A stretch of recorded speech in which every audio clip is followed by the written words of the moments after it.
नमस्कार मित्रांनो, आज या मालिकेमध्ये आपण पाहणार आहोत. शोभा आता नको नको ते श्रावणीला बोलत असते. ही पोरगी आली आणि सगळंच काही बिघडून गेलं. अगं गप्प बस तायडे, गप्प बस तायडे. तायडी काय गप्प बसायचं नाव घेत नसते. काय रे, मंत्री साहेबांचा किती विश्वास, एक नंबर विश्वासू माणूस तू त्यांचा. आणि कुठे गेला तो विश्वास. अगदी हात वारे करू करू ही शोभा भांडत असते. त्या श्रावणीला नको नको ते बोलत असते. आता मात्र शुभूची सहनशीलता संपलेली असते आणि शेवटी शुभूने तिच्यावर हात उगारलेला असतो. तायडे म्हणून असा हात उगारतो की लगेच श्रावणी म्हणते शुभूने जागेवर हात मागे घेतलेला असतो. आता मात्र सगळे स्तब्ध झालेले असतात. सगळे एकमेकांकडे बघायला लागतात की हा काय अनर्थ होत होता. शुभू आपल्या बहिणीला मारायला लागला होता. मार ना, का थांबला. मार मार मार, आमचा लहान भाऊ आम्हाला मारायला लागलाय. बघ की आई, ज्याला लहानपणी जीव लावलं, ताटातले जेवण भरवलं, शाळेत नेऊन घातलं, लाड पुरवले, तो लहान भाऊ आज मारायला लागलाय. आई बघ बघ बघ, लहान भाऊ मारायला लागलाय. कशामुळं रे, काय दिवस आले ताई. आई मला तर चक्कर यायला लागली हा विचार करून. आता शोभा अजूनच ड्रामा करायला लागलेली असते. म्हणते शोभा इतकी धावून जाते, तिच्यावर एक गप बसायचा, एक शब्द सुद्धा काढायचा नाही. तुझ्यामुळे एवढी हिंमत झाली की तो माझ्या अंगावर धावून आलाय. ही शोभा काहीही बोलत असते, काहीही बोलायला लागलेली असतो. अपशकुनी, आमच्या घराला लागलेला शाप आहे, तो आम्हाला नकोच होती, तू आल्यापासून घराचं वाटोळ झालं, काहीही बोलत सुटलेली असते. आता लगेच आई शुभूला अशी धरून ओढते आणि काय शोभा चुकीचं बोलतीये रे. हिच्यासाठी आया बायांवर हात उचलायला लागला तू, घरच्या बहिणीवर, आईवर हात उगारतोस तू ह्या पोरीसाठी. अरे खरंच ती पांढऱ्या पायाची आहे. आता शोभा इतक्या वेळ जी बोलत होती त्याच्यापेक्षा दुपटी नाही बोलायला लागलेली असते या श्रावणीला. श्रावणी आता शुभूचा हात पकडते आणि शुभू शांत राहा असं त्याला सांगते. पण आता या इतक्या बोलत असतात की त्याची सुद्धा सहनशीलता संपत असते. पण बिचारी श्रावणी त्याचा हात पकडून त्याला म्हणते की तू शांत राहा. त्यांना राग आहे म्हणून ते बोलताय, तू प्लीज काही बोलू नकोस. त्यांना म्हणतात बाद झाला तमाशा, जा जेवणाचं बघा. आई म्हणते हो ना, जेवणाची सोय होणार, पण अख्खा स्वयंपाक एकटी ही श्रावणी करणार, तिला मदत मी करणार नाही. आता तन करत बाहेर निघून गेलेली असते. सगळा स्वयंपाक बिचाऱ्या श्रावणीने एकटीने बनवायचं असतो. तिचे अगदी हात टेकलेले असतात, थक्क झालेला असतो. आई आणि बहिणीच्या पुढे इतक्या टॉर्चर करत असतात, इतक्या त्रास देत असतात की त्यांच्या टॉर्चरिंगला लिमिट राहिलेली नसते. आता शशांक असतो ना, एका माणसाला म्हणतो की तुमचं काम करणार म्हणजे करणार. शशांकचा शब्द आहे, शशांकने शब्द दिला म्हणजे काम होणार, वरपर्यंत पोहोचे आपली. शशांकराव खरं सांगताय ना, काय बोलताय तुम्ही. शब्द म्हणजे शब्द, 100% काम होणार म्हणजे होणार. पोराचं ऍडमिशन कुठं पाहिजे तिथे करू म्हणजे करू. काय म्हणतो 15,000 रुपये द्या, ऍडमिशन होणार म्हणजे होणार. अहो, कॉलेजच्या प्रिन्सिपलला जाऊन बोललो आणि तो म्हणला की 52% मार्क आहे ना, त्यावर ऍडमिशन होणं इम्पॉसिबल आहे. शशांक म्हणतो कसं आहे ना, तुमचं तोंड पाहिलं असेल आणि मग म्हणलं असेल की ऍडमिशन होणार नाही. जिथे शशांक आहे ना तिथे काहीच होत नाही. होणार म्हणजे होणार, शब्द आहे शशांकचा. भाऊ इतकी मोठी ओळख, कॉलेजचे ट्रस्टी सुद्धा कोणाला पण नाही म्हणतात आणि तुमचं ऐकणार. हो, शशांक नाव आहे आपलं. शशांक हलक्यात घेता, काही समजतच नाही काय मला तुम्ही. माझ्या मेवण्याची बायको कोण आहे माहिती का? मंत्र्याची पोर माझ्या मेवण्याची बायको आहे. माहिती का? विश्वंभर, त्याची पोरगी श्रावणी माझ्या मेवण्याची बायको आहे. सोबत सोयरी की आमची जवळचे नाते संबंध आहे, त्यावर उडबच असते आपली. फोन आला ना बंगल्यावरून प्रिन्सिपलला, तर हादरा ना प्रिन्सिपल, मंत्र्याची पोरगी तुमच्या नात्यातली ईशा आहे का? तर शशांक भाऊ एवढे पैसे कुठून आणू? नाहीये माझ्याकडे एवढे पैसे, गरीब आहे मी, एवढे पैसे कुठून आणणार? का तोंड छोटं करू, दिसतंय गरीब आहे. मंत्र्याबरोबर सोयरी के म्हणल्यावर समाजकार्याचं भान आहे की नाही आम्हाला.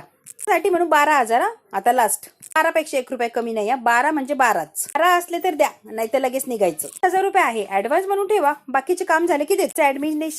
ऍडमिशन झालं की लगेच आणून देतो. एकदा लेटर हातात पडू द्या की लगेच देतो. बघा शशांक म्हणतो ठीक आहे, उरलेली रक्कम एकदम द्यायची, राहिलेले पैसे द्यायचे, विसरायचं नाही.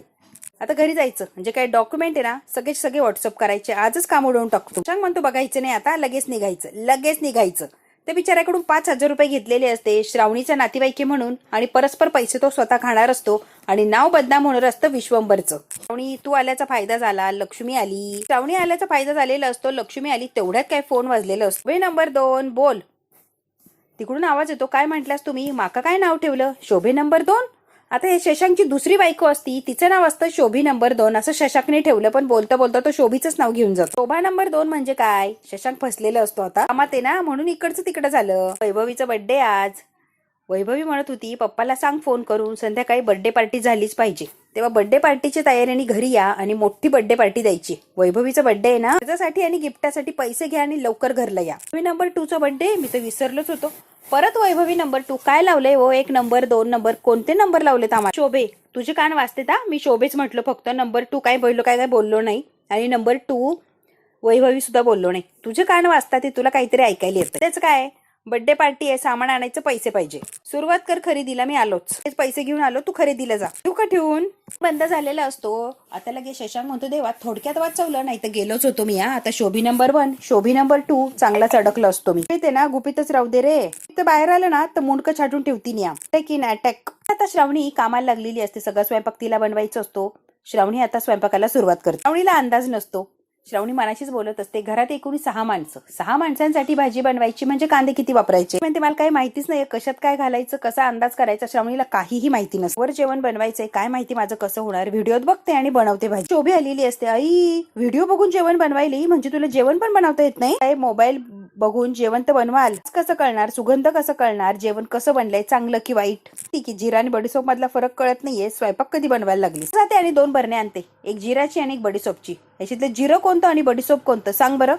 आणि आता बराच विचार करते आणि मग म्हणते ही बडीशेप आहे आणि हे जिरं आहे. म्हणते बरोबर बरोबर, त्याच पंच सांगितलंय ना, लागलं तर लागलं, नाही तर गेलं. आणि बरोबर आलीस. चांगलं माहितीये जेवणातलं ढिम्म माहित नाहीये तुला, लागलीच आमासनी शिकवाय. त्रास देत असते हिला, तेवढ्यात काय शुभू आलेलं असतो. शुभू म्हणतो श्रावणी तुला स्वयंपाकात मदत करतो, आपण दोघांनी मिळून स्वयंपाक बनवू. म्हणते आला आला बायकोचा बैल आला. हे आई लवकर बाहेर आहे, लवकर बाहेर. बंधू राया बायकोला जेवण बनवायला मदत करतो. म्हणते मी आधीच सांगून ठेवले, फक्त आणि फक्त स्वयंपाक तिने एकटीनच करायचा. आई ती जेव्हा घरी आली तेव्हा अशी अट घातली नव्हती, मी नवरा आहे आणि माझं कर्तव्य तिला मदत करणं आणि मी मदत करणार. ते जे करायचंय ते करा, पण स्वयंपाक चविष्ट आणि वेळेवरतीच झाला पाहिजे. निघून गेलेली असते. आता शोभा सुद्धा निघून जातो. तर चल श्रावणी पटापट पटापट करूया. लगेच कांदे वगैरे कापायला लागलेलं असतं. ते असू दे, मी करते. जरा गोडून घेऊ नको, मी करीन काहीतरी मॅनेज. मला माहिती ना श्रावणी तुला जेवण बनवता येत नाही, उगाच कशाला करतेस तू. पीठ कापायला तुला सवय नाहीये, करतो मी. तू हट्टे पुरा, तू ऐकत जा जरा. तिचं काय ते बघ रे, नोकरी नाही लागली तर खाण्यापिण्याची वांदे होती. पैसे आहेत आपण वापरू शकत नाहीये, माहिती ना तुला. मग घर कसं चालणार आहे का तुझं. रुद्र आणि स्वीटीने केलंय रे, अगदी आपल्याला बर्बाद करायला लागलेत ते. माझे सूड उगवायला लागलेत. काय हरकत नाही, करू दे, काय करायचंय तेवढं करू. काय हार मानत नसतो, आजच दुसरी नोकरी मिळवतो तू बघच. जेवणाची सगळी वाट बघत बसती ना, जेवण चांगलंच बनलं पाहिजे. शोभाताई टोमणं मारा ना, आई तर काय बोलन, लिमिटच नाहीये. त्यामुळे श्रावणी व्यवस्थित डोकं शांत ठेवून जेवण बनव. थोडी मदत करतो मग निघून जातो, चालेल का. श्रावणी म्हणते ठीक आहे. हसत असते शुभूकडे बघून. शोभा गुपचूप बघत असतात शुभू आणि श्रावणीचा स्वयंपाक बनवणं, त्यांचा संसार कसा सुरू आहे. त्यांनी किती जरी त्रास दिलं तरी श्रावणी आणि शुभू काय मागे हटत नसतात. त्यांचा संसार सुखाचा हा करण्याचा ते प्रयत्नच करत असतात. साधा स्टोव सुद्धा पेटवता येत नसतो बिचारीला. शुभू तू पेटून देणारे प्लीज. आता स्टोव पेटून देतो, कढई ठेवायला लावतो, तेल किती टाकायचं, नंतर जिरं मोहरी सगळं काही अगदी छोट्या छोट्या गोष्टी शुभू आता श्रावणीला शिकवत असतो. आणि आई गंमत बघत असते की हे दोघं मिळून कसं स्वयंपाक बनवतात. जिरा मोहरी टाकलेले असं आता कांदा टाकत असते. हिला फोडणीची सुद्धा सवय नसते, अंगावर फोडणी उडत असते. शुभू मात्र खंबीरपणे तिच्या बरोबर असतो, अजिबात तिला एकटं सोडत नसतं. आता लांब उभा राहून यांचं गंमत बघत असतात. अण्णांना कौतुक वाटत असतं की शुभू श्रावणीला एकटं सोडत नाहीये, तिची साथ तो देतच असतो. कौतुकाने बघत असतात यांच्याकडे आणि श्रावणी सुद्धा मन लावून करत असते, जसं शुभू सांगेल तसं ती करत असते. मात्र खूप कौतुक लागत असतं आपल्या लेकाचं, सुनेचं इतकं कौतुक लागतं, कौतुकाने ते बघत असतात. अशी भाजी बनवलेली असती शुभूच्या मदतीने, सांगितलं तसं बरोबर श्रावणीने केलेलं असतं आणि छान अशी भाजी त्यांनी एकंदरीत तयार केलेली असते. शुभूलाही छान वाटतं, हिला बोलणे बसण्यापेक्षा भाजी मी बनवली आहे ना छान असेल, मग तिला कोणी रागवणार नाही. स्वयंपाक तयार झालेला असतो, सगळे जेवणासाठी येऊन बसलेले असतात. शुभू आणि श्रावणी दोघे मिळून आता जेवायला वाढत असतात. त्यांना म्हणतात श्रावणी ए बाळा तुझं इतकं कौतुक आहे ना की बस. म्हणतात तुझं इतकं कौतुक आहे, घरामध्ये इतका तमाशा झाला, तुझं मन खचलं, पण तरी सुद्धा श्रावणी बाळा तू न थकता न दमता सगळा स्वयंपाक बनवला, खरंच तुझं कौतुक आहे श्रावणी बाळा. अण्णा आता तोंड भरून या श्रावणीचं कौतुक करत असतात. आता शोभा आलेली असते. एवढं अख्खं जेवण तुमच्या लाडक्या सुनेने एकटीने नाही बनवलं, तुमचा लेख होता की स्वयंपाक करू लागायला. अण्णा म्हणतात शोभे जरा शांत बसतीस का. हा बैल होताच की, एकटी कुठं होती. आता शोभी तोंडाला इंते बोलायला लागलेली असते आणि अण्णांना इतका राग येतो, इतके रागाने बघत असतात त्या शोभीकडे. शोभे कधीतरी कुणाच्या तोंडून, तुझ्या तोंडून कुणासाठी चांगले प्रेमाचे कौतुकाचे शब्द ऐकायला मिळाले का ग. तोंड उघडलं की वाईटच का ग, फक्त गरळ ओकत असते. कधीतरी कुणाबद्दल चांगलं बोलून बघ की शोभे, जरा छान वाटेल तुला. अण्णाने आता शोभीचे दात पाडलेले असतात एका मिनिटात, पण शोभेवर काही परिणाम होत नसतो. ती निर्लज्जच असते. पण ते बघा ना, करायचं यांनी आणि बोलणे खायचे आम्ही. वा वा वा अण्णा, कमाल. ना अण्णा, प्रत्येक वेळी आम्हीच वाईट का. काही झालं की शोभी, फक्त मीच दिसते का. यांना कधी बोलून बघा की, यांच्या चुका दिसू द्या की तुमच्या डोळ्याला. पण अण्णा श्रावणीला जेवण बनवण्यासाठी फक्त मी मदत केली, जेवण तर तिनेच बनवलंय ना. मी फक्त तिला सांगितलंय असं करायचंय, बाकी सगळं जेवण तिने स्वतःच बनवलंय. म्हणते बाई केवढं ते कौतुक बायकोचं. वा वा वा वा वा शुभू, खरंच काय कौतुक आहे रे तुझ्या बायकोचं. तर इतक्या रागाने बघत असते, श्रावणीकडे रागाने बघते, शुभूकडे रागाने बघते. एकाला झालं की एकाला ती रागाने बघतच असते. जेवायचं सोडून ती आता यांच्याकडे रागाने बघत बसलेली असते. ते कसं आहे ना, तू आणि श्रावणी उद्यापासून जेवण तुम्हीच बनवत जा, म्हणजे आम्हाला टेन्शनच नाही.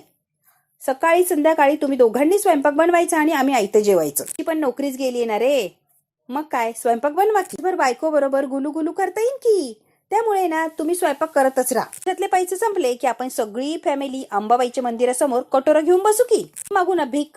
शुभूला इतका राग येतो या शोभीचा. एक कानाखाली सटकन देऊ की काय असं झालेलं असतं. शुभू परत तिच्या अंगावर धावलेला असतो, पण बराच स्वतःला कंट्रोल करतो. म्हणतात शोभे, जेवणाच्या ताटावर काय अभद्र बोलायलीस ग, तुला अक्कल कधी येणार आहे ग. अक्कल नाहीच आहे की होती तेवढी विकली. अण्णा काय अभद्र बोलले मी. नाही एवढं बोलायले काय अभद्र बोलले मी, तुम्ही सांगा की. कडायांमध्ये चमचे डवळत बसला ना दिवसभर तर तेच होणार आहे. कटोरी घेऊनच बसायला लागणार अंबाबाईच्या देवळात. त्यात काय कोणावर काही वेळ येणार नाही. तू नको शहाणपणा शिकू, तू गप जेव. मी पण जाणार आहे कामाला, त्यामुळे कुणावर काही वेळ येणार नाहीये. पण ते अजिबात घराच्या बाहेर पडायचं नाही, अजिबात नाही. परवा काय झालं, तोंड काळं करून आला होता, आता गेला तर अजून मार खाऊन येतात. त्याच्यापेक्षा बाहेर जायचं नाही म्हणजे नाही. आता अण्णा कुठे 2 पैसे कमवायला बाहेर पडणार असतात, तर आई म्हणते अजिबात बाहेर पडायचं नाहीये. मारहाणीत कसं बसं जीव वाचवून आला आणि आता बाहेर पडायचं नाही, अजूनच सांगते मी. म्हणते सानिकाचं प्रकरण मार्गी लागेपर्यंत कुणी कुठं बी जायचं नाही म्हणजे नाही. तो जाईल त्याचे पैसे कमवून आणि तुम्ही घराच्या बाहेर पडायचं नाही म्हणजे नाही. म्हणते मी बोललो ना, विषय संपला. तेव्हा म्हणते शुभ करीन की नोकरी. घरचा करता पुरुष आहे ना तो, आणि पैसा कमवून. तुम्ही नका लोड घेऊ अण्णा. की घरी दिवसभर धुऊ दे भांडे, करू दे कपडे, करू दे स्वयंपाक, करू दे सगळी कामं. मला बाप्या होऊ दे की, आमासनी काय करायचंय म्हणून बोललो. आमास काय करायचंय, काही घेणं देणं नाही आमासनी. आता चाललेलं असतो. अण्णा म्हणतात कुठे चालला तू. नोकरी शोधायला चाललो. श्रावणी म्हणते शुभू जेवून जा ना. नको श्रावणी, भूक नाहीये. शुभू प्लीज जेवण करून जा. त्याच्या बोलण्याने पोट भरलंय, एक बी घास गाळ्याखाली उतरणार नाही. बरा आहे उपाशी. बिचारा राग गेलेला असतो. शोभी इतकी बडबड करते की शुभू न जेवता उपाशी तापाशीच निघून गेलेलं असतो.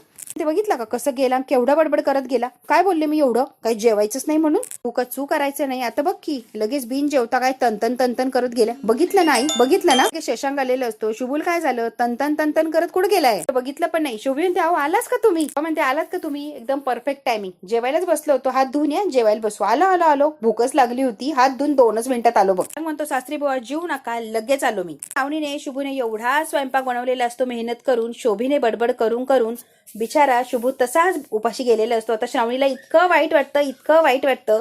बिचारी नाराज होऊन तशीच उभी राहिलेली असते. आतमध्ये काय बसली, बाहेर जेवण तयारी, चल जेवण करून घे बाळा. आतमध्ये का बसली तोंड लपवून, चल जेवण करून. जेवायचं नाही, मला भूक पण नाहीये शोभताई. पोरीनं माझ्या आयुष्याची वाट लावली, तिच्या हातचं जेवण मी जेवू. तुला तरी पटतंय का शोभताई, मला नाही जेवायचं. बात नाही, मला नाही जेवायचंय म्हणजे नाही जेवायचं, मी नसते जेवत. काय करते असं सानिका वेड्यासारखं, जेवायला तर लागणारच ना. वेडी आहेस का तू, मग स्वतःला त्रास करणार आहेस का. वेड्यासारखं काही करू नको, गुपचूप जेवायला चल. काय अवस्था आहे ना नीट कळते. त्या पोरीची एवढी लायकी आहे का, नाही ना. जेवायला चल बाहेर. सानिका म्हणते नाही म्हणल्यावर नाही, मी काही येत नसते. मला नाही जेवायचं म्हणजे नाही जेवायचं. इकडे वेटिंग भरलेली असते. विक्रम, रुद्र, स्वीटी, अलकनंदा. स्वीटीला म्हणत असतात शांत बस. कशी शांत बसू, एवढे प्लॅन केले होते, एवढं सगळं केलं होतं, सगळ्याचा पचका झाला. कशी शांत बसू मी. मॅनेज केला, डॉक्टरला पैसे खाऊ घातले आणि शेवटी काय तोंडावर पडले. राधा आत्या ती मूर्ख 1 नंबरची, तिला सगळं खोटं वाटलं की मी हे पैसा देऊनच सगळे लोक वगैरे आणले. सगळं खोटं वाटलं आणि मीच तोंडावर पडली. 2 शब्द सुनावले आणि इथून निघून जा असं म्हटली. असं भुगा व्हायला लागलाय ना माझ्या कबास. म्हणतो स्वीटे थंडगार. नाही बसला तर नाही बसला विश्वास, काय एवढा लोड घेतीये, कशाला तरच करतीये आणि कशाला रक्त आटवतीये ग स्वतःच. जाऊ दे मरू दे की. विक्रांत बाळाव, प्रश्न विश्वासाचाच आहे ना. विश्वास बसला तर सगळं होत होतं ना. विश्वास उडलाय माझ्यावरून, विश्वास नाहीये तिचा. झालं तर एक सुद्धा प्लॅन सक्सेसफुल होणार नाही. एका ध्यानात रुद्र म्हणतोय स्वीटे जरा गप की, फार हायपर होतीये, जरा रिलॅक्स हो. सांगताय मला हायपर होतीये तुम्ही. फसलाय ना, दुसरा टाकून बघ की. नोकरी घालवली ना, तो झालाय ना सक्सेस, मग त्याचा आनंद सेलिब्रेट करायला नको का. छाटलाय आपण ऑलरेडी. नोकरीच नाही म्हटल्यावर घर कसं चालवणार, रस्त्यावर आल्याशिवाय त्याला काही पर्याय नाही. ती म्हणते एका नोकरीचं झालं, तो कसला पोरगा माहिती ना, दुसरी नोकरी शोधणार म्हणजे शोधणारच, तेव्हा कुठे तो थंडगार पडल. तो नोकरी शोधल्याशिवाय काय राहत नसतो. त्यामुळे रुद्र सर त्या नोकरीचं कौतुक सांगू नका मला.